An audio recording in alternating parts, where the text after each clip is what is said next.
跟你讲，家里打算给孩子买闹钟和计时器的，你不要再买这种传统的啦，后边乱七八糟好多按键，难调的要命，而且价格还差不多。语音控制极其简单。小爱，我在。设置闹钟。闹钟2，请说几点？4点。请说几分？5分。请说5天制或6天制或7天制？5天制。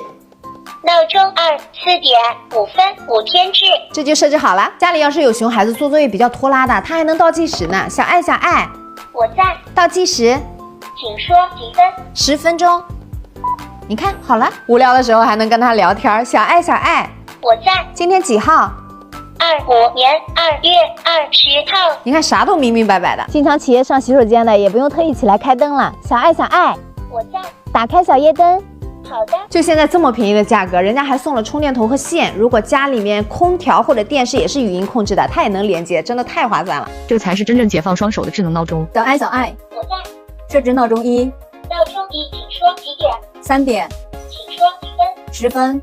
请说5天制或6天制或7天制？5天制。闹钟1，3点10分5天制。小爱，我在。打开空调。空调已打开。28度。28度。关闭空调。空调已关闭。大声说话。好的。再大声说话。好的。调26度。26度。关闭空调。空调已关闭。今天几号？25年2月12号。小爱，我在。倒计时。请说几分？1分钟。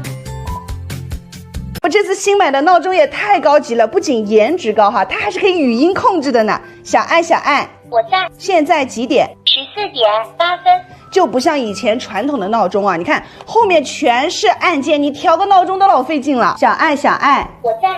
今天几号？25年2月12号。设置倒计时。请说几分？30分。小爱，我在。打开夜灯。好的。按1点。好的。再按1点。好的。关闭夜灯。好的。这种智能闹钟没有复杂的按钮，不需要连接蓝牙，也不需要联网。它既是小闹钟，还是遥控器啊，又是一个小夜灯，真的是太好用了。链接放在左下角，需要的朋友安排。我这次新买的闹钟啊，也太高级了，不仅颜值高哈，它还是可以语音控制的呢。小爱，我在。几点啦？16点46分。小爱，我在。现在几点钟？21点47分。终于给女儿找到了可以语音控制的闹钟，以前买的闹钟按键一大堆，说明书都要看老半天。小爱，我在。设置闹钟。闹钟2，请说几点？6点。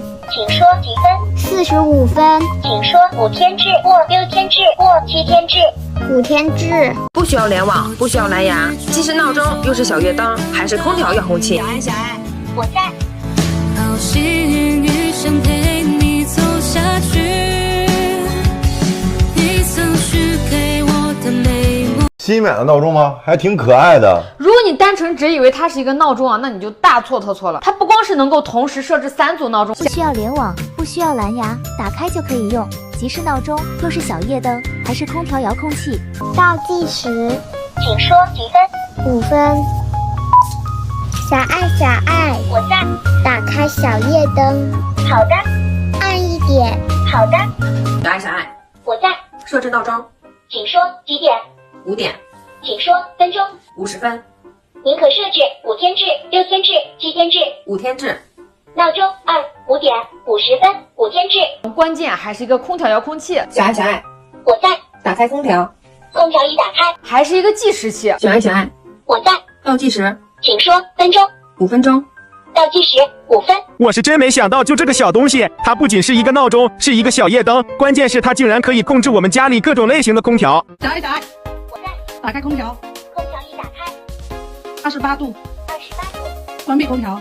空调已关闭。大声说话。好的。再大声说话。好的。设置倒计时。请说几分？30分。